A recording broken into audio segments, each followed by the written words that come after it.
When you're in a new leadership role, how do you assess the strengths and challenges you face? And how do you keep your whole team focused on the mission and vision of your organization, especially in a large organization? Well, today on the Flourishing Culture Leadership Podcast, we'll look at how the new president of Liberty University, Dr. Dondi Costin, is investing in understanding and improving their workplace culture. Listen in for practical steps you can implement in your own leadership situation. Welcome to the Flourishing Culture Leadership Podcast, your home for open, honest, and insightful conversations to help develop your leadership, your team, and build a flourishing workplace culture. Hello, I'm Al Lopez, the co-founder of the Best Christian Workplaces and author of the book, Road to Flourishing, 8 Keys to Boost Employee Engagement and Well-Being, and I'm passionate about helping Christian leaders like you create engaged, flourishing workplaces. Today, I'm delighted to welcome Dr. Dondi Costin to the podcast. Dondi's the president of Liberty University, and throughout our conversation, you'll hear Dondi Costin talk about an effective approach to starting as the president of a new organization, the importance of discovering the health of your organization's culture early on, even knowing that it might be like taking a punch in the face, how visibility builds trust and relationships, impacting the factors of inspirational leadership and healthy communication. Also, 3 key functions of a CEO and how building authentic Christian culture is core to a Liberty's future of building champions for Christ. On leadership development priorities and the importance of frontline management, and his own developmental high points as a leader, including his 8th grade teacher and his Air Force Academy experiences where their goal is to build leaders of character for America.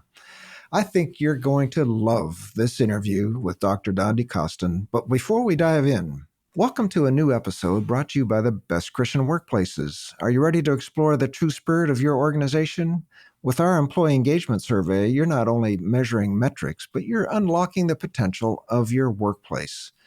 Simple to implement and profound in impact, our surveys are your gateway to understanding and enhancing your workplace culture. By becoming a certified Best Christian Workplace, you're not only attracting exceptional talent, but also nurturing an engaged, motivating team. Start your journey to a more fulfilling work environment today by visiting workplaces.org. Let's build a future where your values and vision resonate through your entire organization. And hello to our new listeners. Thanks for joining us as we honor your investment of time creating valuable episodes like this. And now let me tell you a little more about Dr. Dondi Costin. Dr. Costin began serving as Liberty's president in July 2023. He returned to Liberty, his alma mater, after 5 years as president of Charleston Southern University. He's a retired Major General with more than 32 years of commissioned service in a military career that culminated as a senior leader in the Pentagon, where he served as the Air Force Chief of Chaplains. He was commissioned as a second lieutenant upon graduating from the United States Air Force Academy. He then served in the Air Force as an industrial engineer, chief of scientific analysis, and assistant professor of aerospace studies at Texas Christian University. After 10 years as a line officer, he became an Air Force chaplain in 1996. He's an ordained Southern Baptist minister. He has graduate degrees from Liberty University, Liberty Baptist Theological Seminary, Southwest Baptist Theological Seminary, the Air Command and Staff College, and the Air War College, and the Southern Baptist Theological Seminary, where he earned a D-Min in Evangelism and Church Growth and a Ph.D. in Leadership. He's also earned numerous awards during his military career and for community service. So, here's my conversation with Dr. Dondi Costin. Dondi, it's great to have you on the podcast, and I'm really looking forward to our conversation today. Thanks, Al. It's great to be on with you. Well, Dondi, you're still new in your position as president of Liberty University, and you started really just less than a year ago. But early in your tenure, you decided to focus on faculty and staff culture. So why culture, and why did you decide to undertake an employee engagement survey so quickly? What did you hope to learn from surveying your employees so soon after you started? A lot of it came from my previous institution, having been in leadership positions the last probably 15 years of my life, so significant leadership positions. What I discovered is that the thing that makes the most difference in an individual's life is culture. And so, as you and I have spoken before, culture is simply the way we do things around here. And so, I read your book about as soon as it came out. And as I've said in front of you and behind your back, well, before I met you, is your book Road to Flourishing encapsulates everything that had been on my mind for a bunch of years. And so we had our senior team at the last institution read the book. It puts things in ways that are easily understandable. And so when we came to Liberty University, before I showed up, about 2 months before I showed up, I asked every senior leader, so every VP, every dean, every vice provost, all the way around, I asked every senior leader to fill out a series of questions about all kinds of things, what's going well, what's going poorly, what could be done better, etc. And a common theme among all was that we needed some work on our culture. And so, having studied Kotter's 8 steps of change management, the first step is creating a sense of urgency. Well, I didn't have to do that.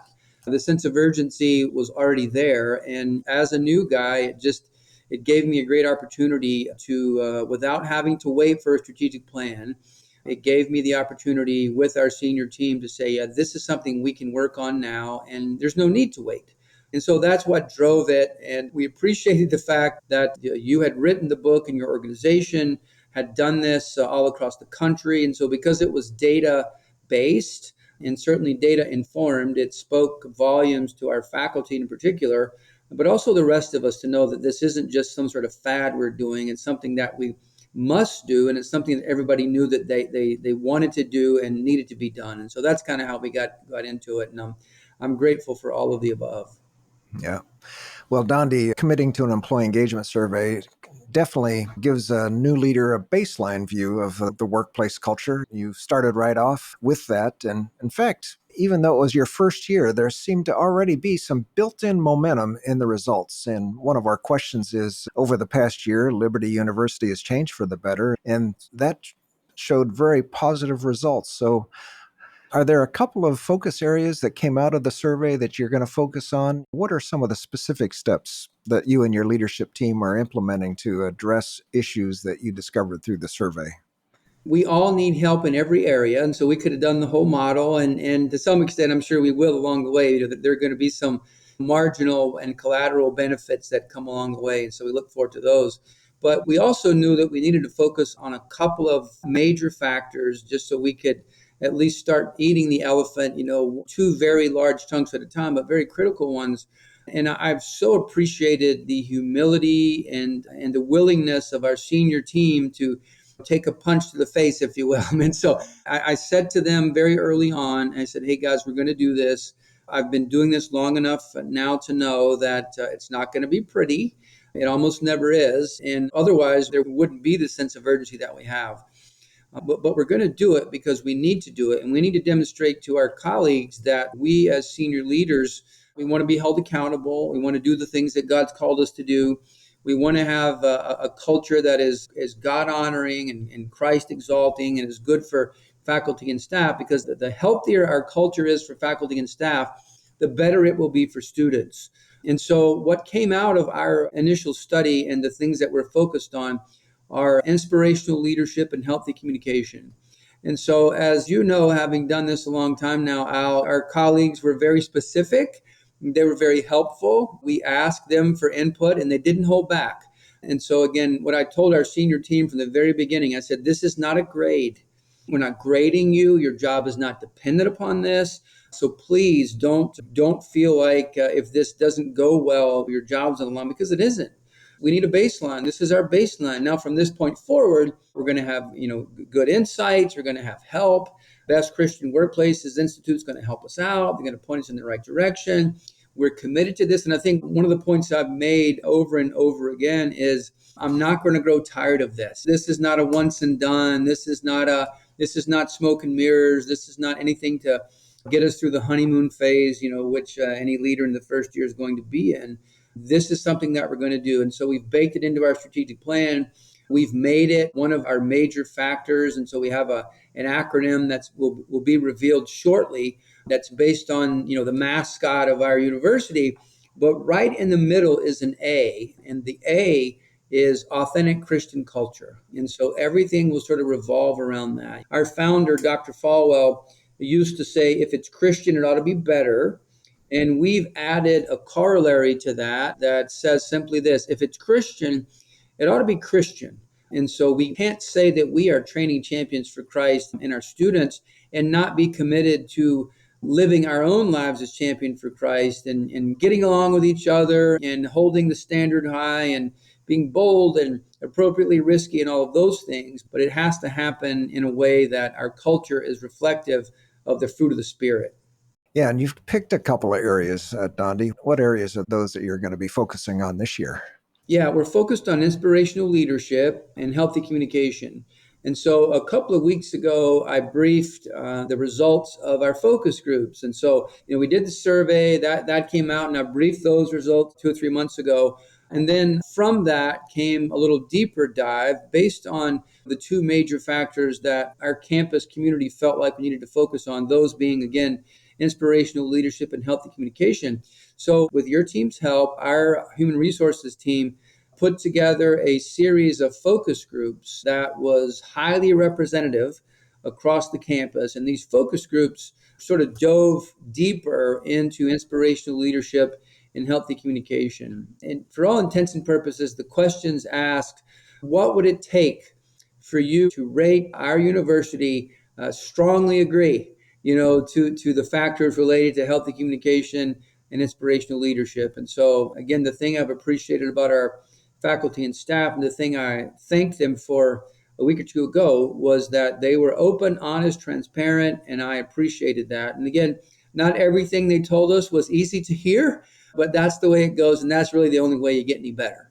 Oh, that's a great start. And the size and scope of Liberty University is just amazing. And so, doing focus groups, listening the way you've listened, not only before you start by asking what are some of the key themes, but then listening through the survey, through the focus groups, that's a bit daunting when you look at an enrollment of 135,000 students in your residential and online, and nearly 4,000 full-time and part-time faculty, along with a couple thousand support staff to run the whole system. So, as president, how do you even engage with various parts of the university community? How do you get to know students, faculty, staff, the constituents, your donors, alumni? And you're still in your first year.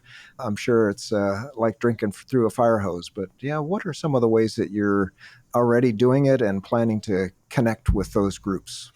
The most important word I would use here is intentional. You really have to be intentional. And I appreciate the way you describe the various constituencies, because it does seem impossible on occasion. But the fact is, everybody on this campus is called here, and everybody here is valuable to God. And by virtue of that, they're valuable to those of us in senior leadership. And so, what we have tried to do as intentionally as possible is make sure that, I am visible, that I'm as visible as humanly possible with God's help. And my wife, Vicky, she's been a huge support in this. And so most of what we do together, after hours, traditionally, with concerts and theater productions and athletic events and all that. And during the day, it's been a lot of fun getting to know the university. It is a massive institution.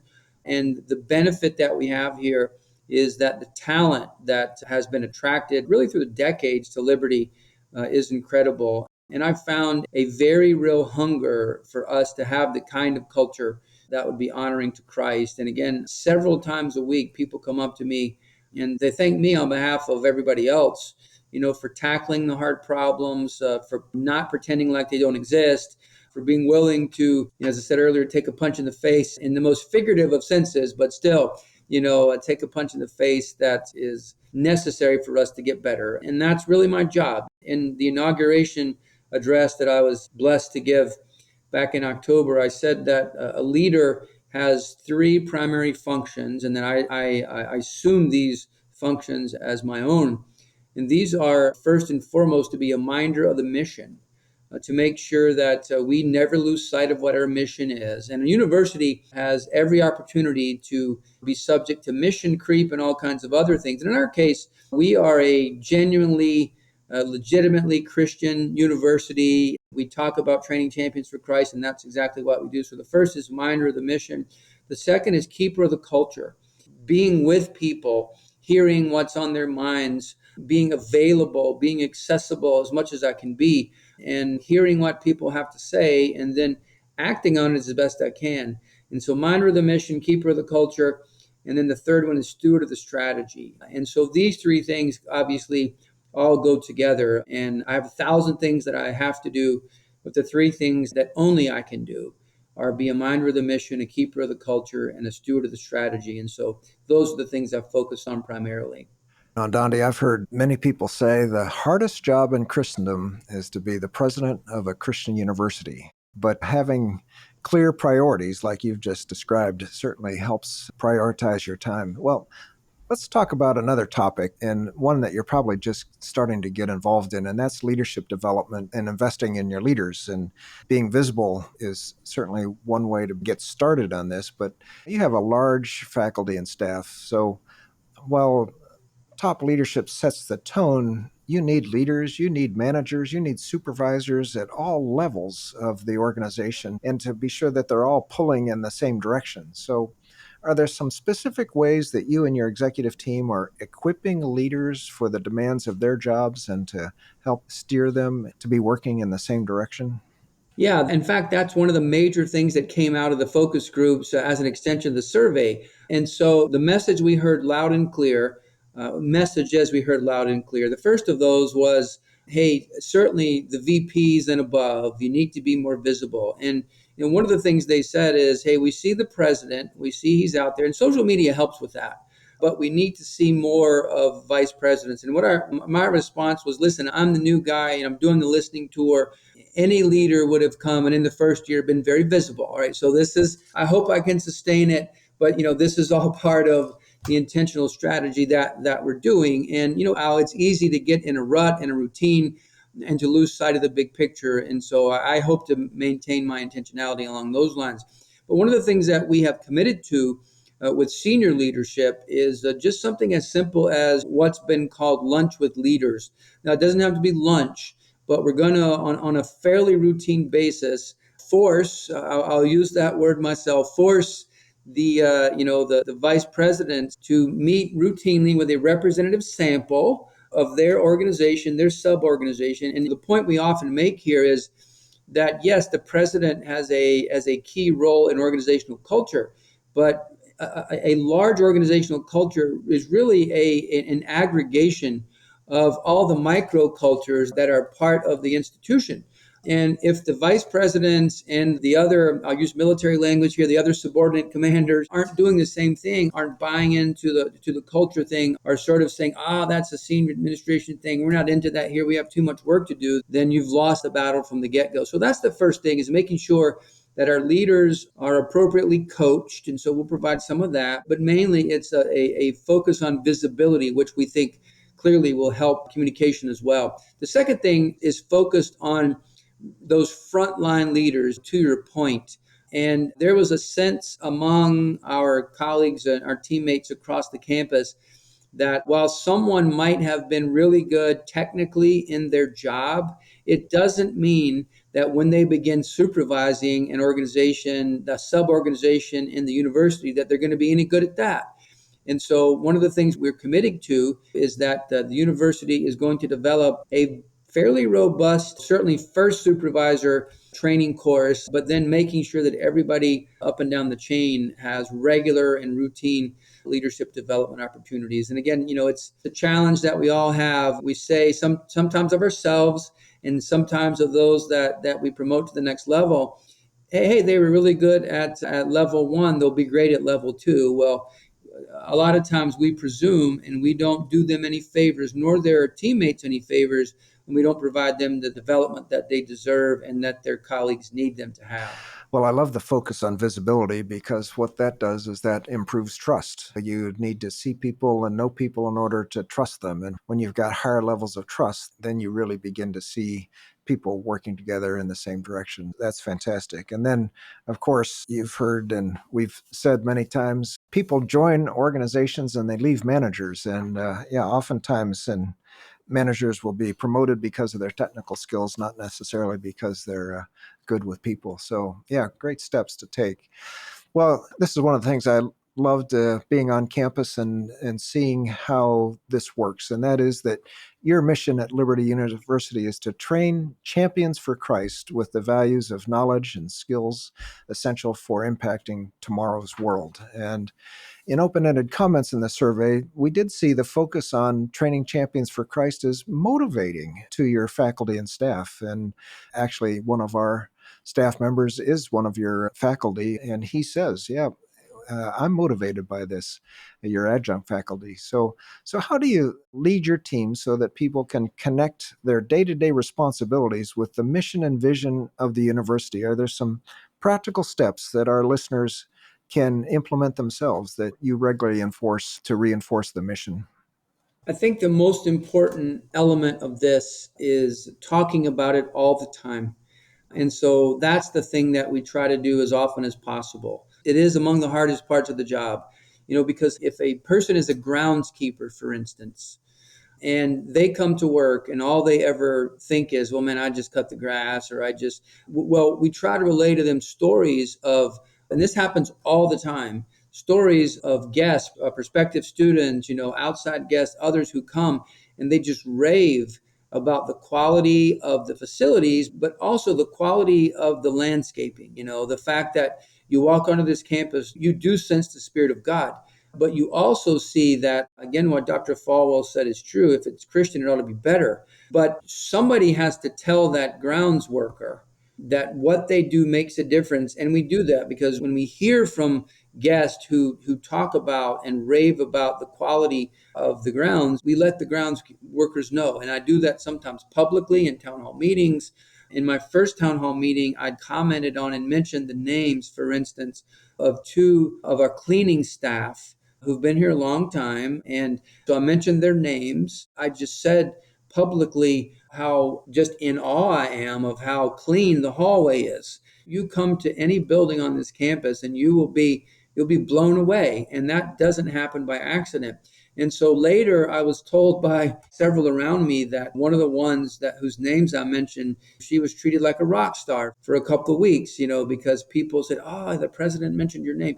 And so it isn't that anything other than everybody's job on this campus is critical. And unless you acknowledge and reward those people who work in obscurity often and don't have the privilege of standing in front of people and being recognized, a faculty member, that they go into a classroom, or whether they do it online or do it in person, they go into a classroom and they have students all the time who thank them for what they've done.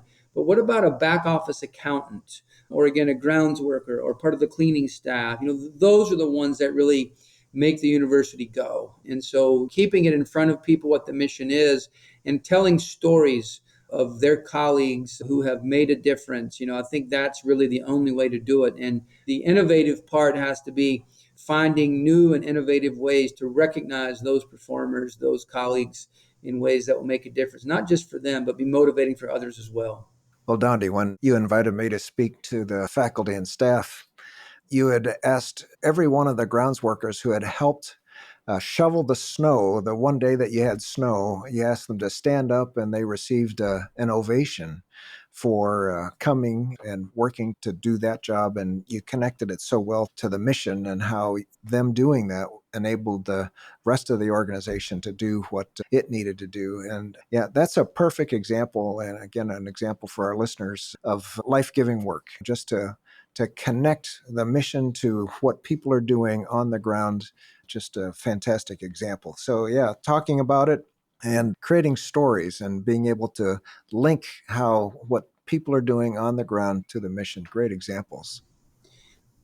Yeah, I think too, any leader, especially of an organization of any size, but sometimes I will just randomly think what function of the university today have I taken for granted?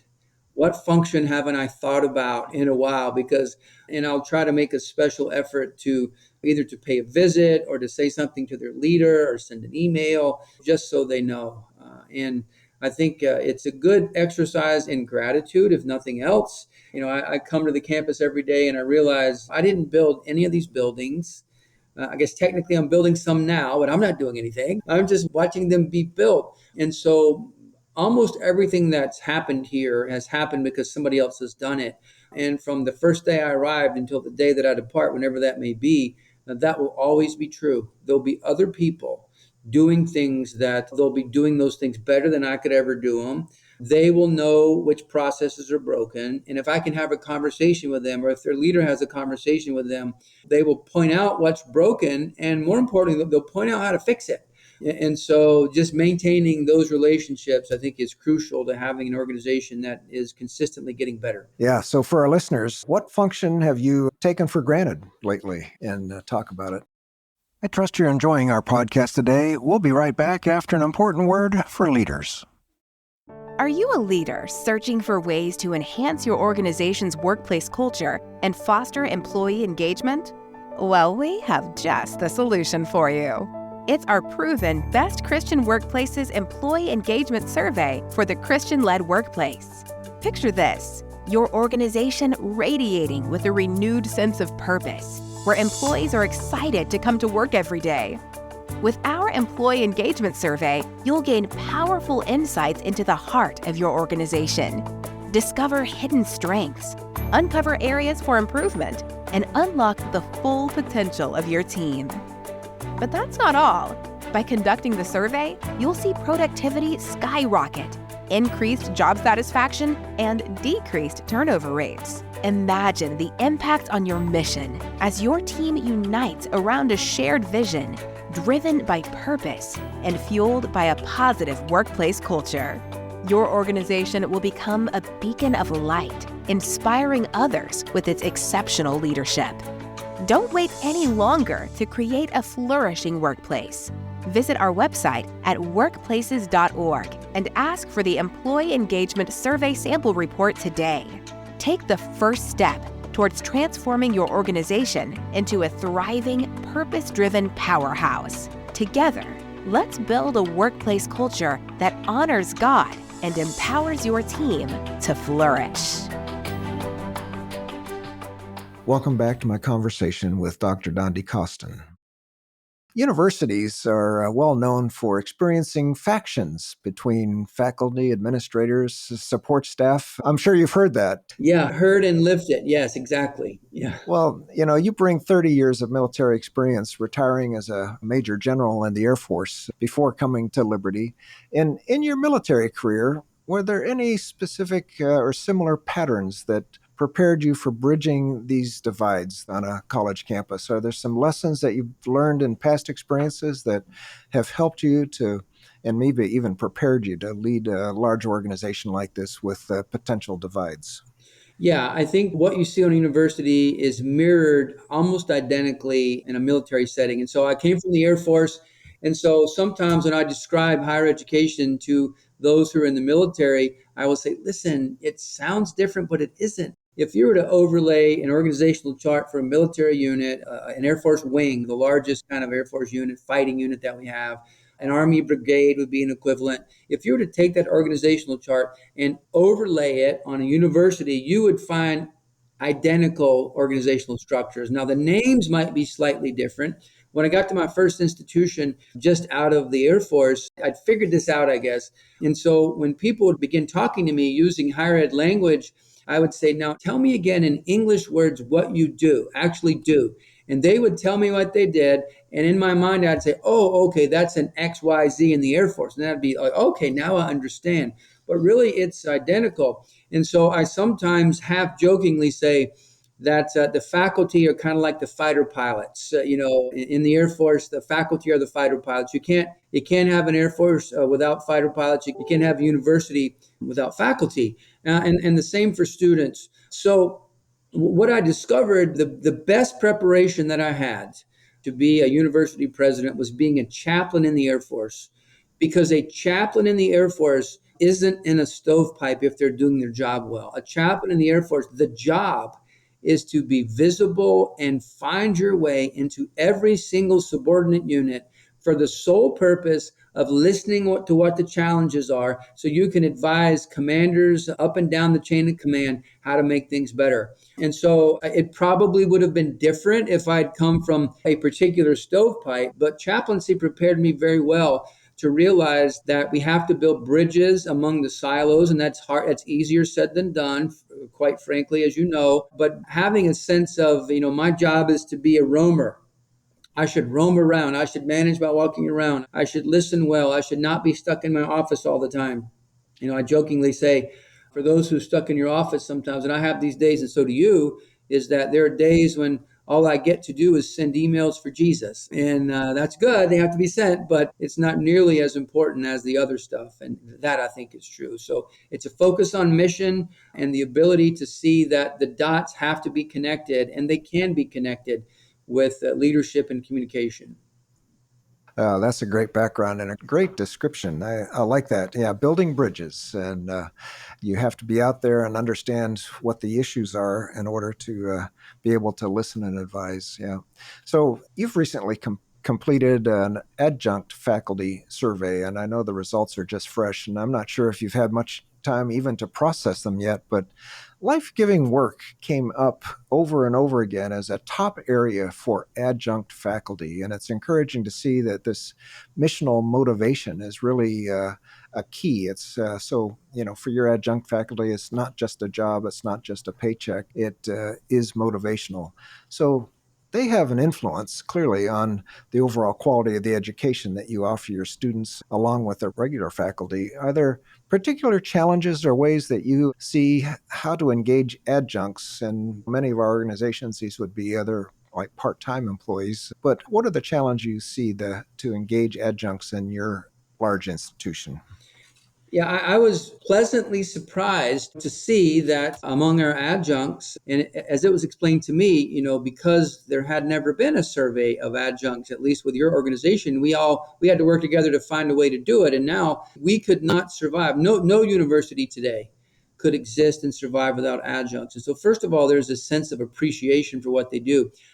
Frankly, I wasn't surprised that adjuncts had among the highest sense of life-giving work, because think about what an adjunct does. A typical adjunct is someone who is a believer, at least in our institution. They're a Christian.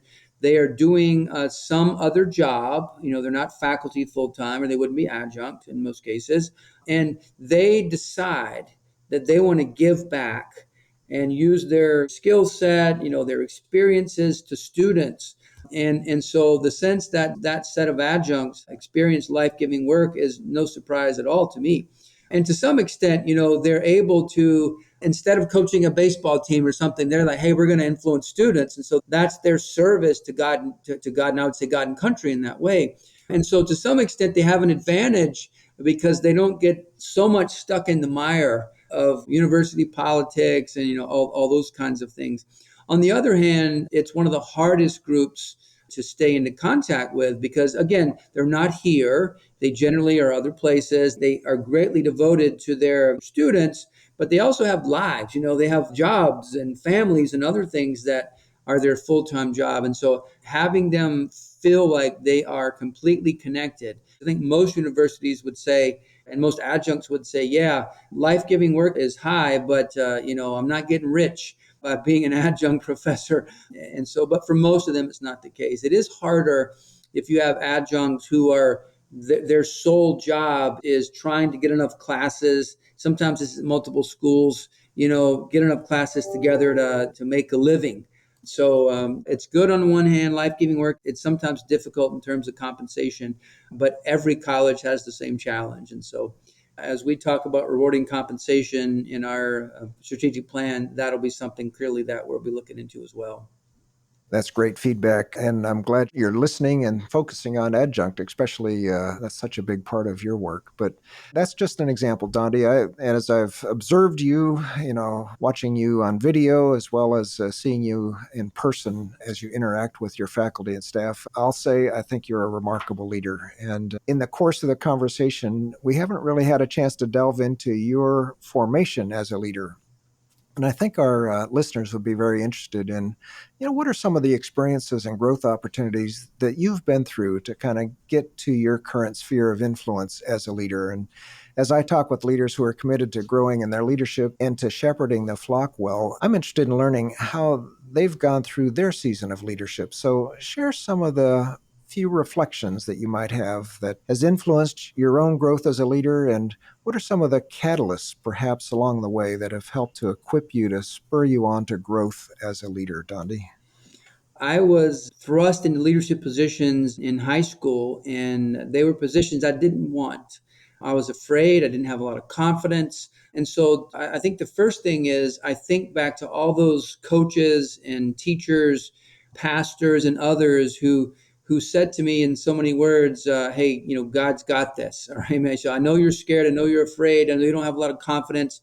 You feel like you're going to embarrass yourself and all of that. But they said sometimes in words, but always in actions, that this is part of the process.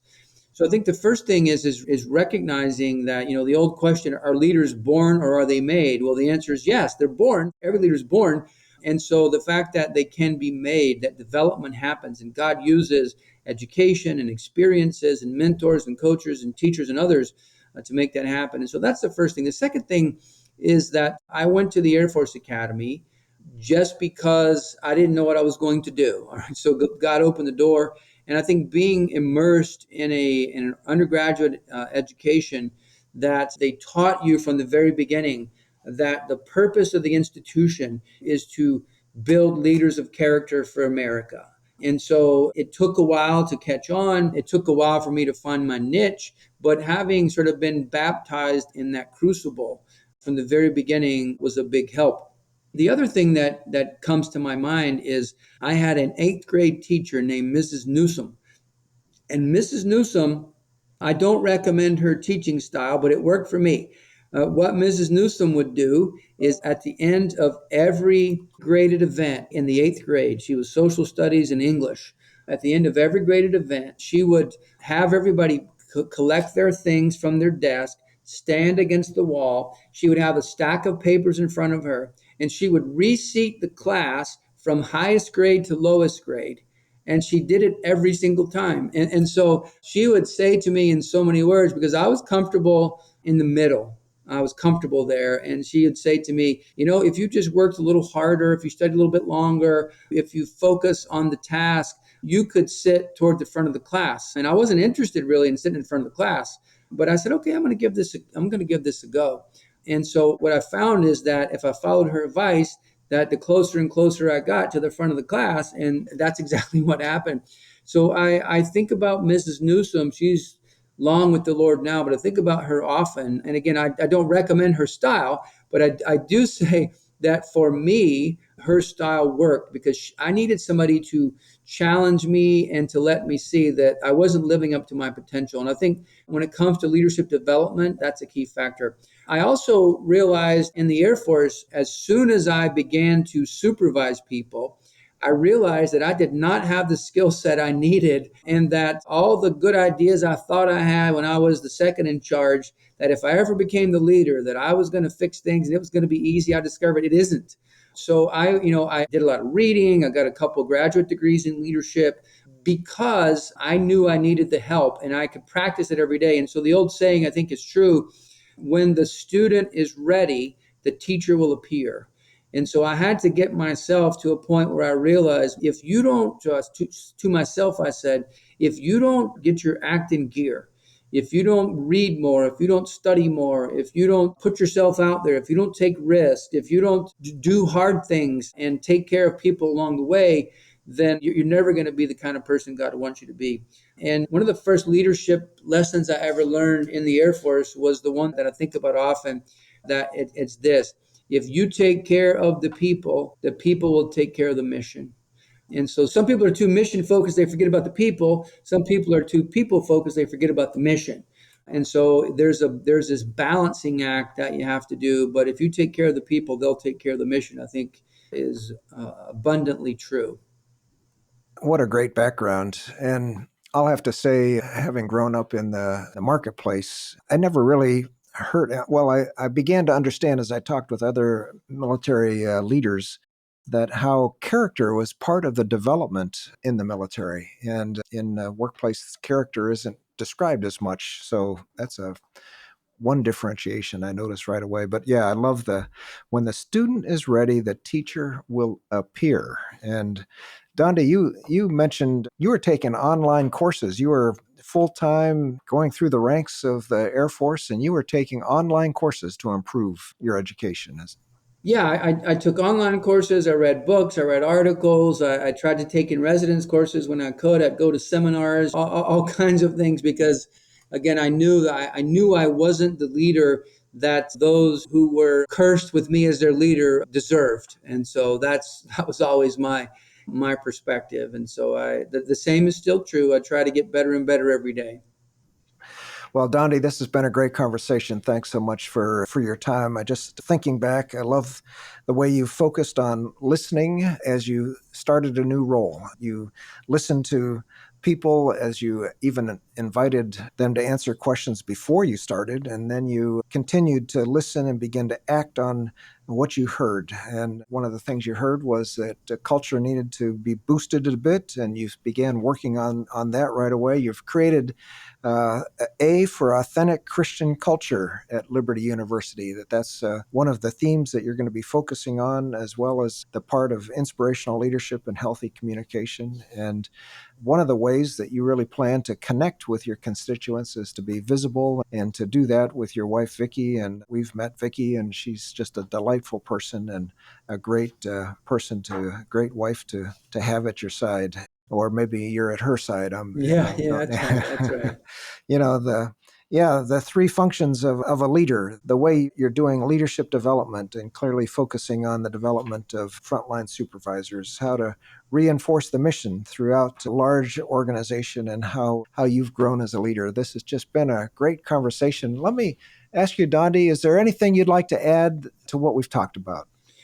Al, I would just reiterate what I said at the beginning. Thank you for focusing on this, making sure that your life's work is also your passion, because I think you're making a huge difference all around the country.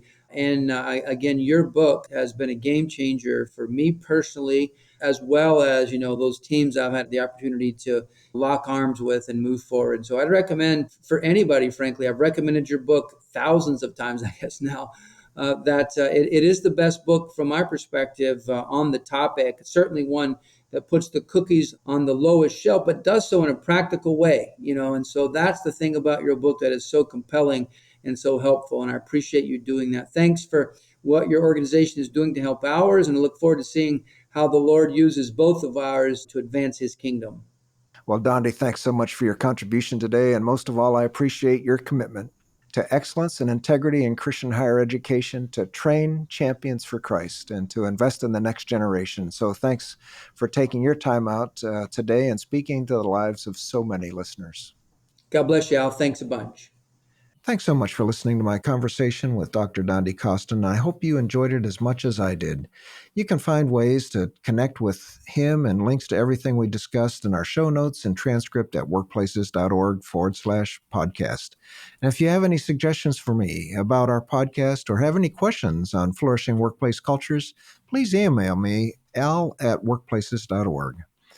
And leaders, if you want to improve your leadership, expand your organization's impact for good, and see further faithfulness in our broader culture, help us achieve our goal to see more flourishing Christian-led workplaces. To help, please share this podcast with another leader or launch a project in your organization to discover and improve the health of your workplace culture. If you're interested in learning more, go to workplaces.org and request a sample report. The Flourishing Culture Leadership Podcast is sponsored by Best Christian Workplaces. If you need support building a flourishing workplace culture, please visit workplaces.org for more information. We'll see you again next week for more valuable content to to help you develop strong leaders and build a flourishing workplace culture.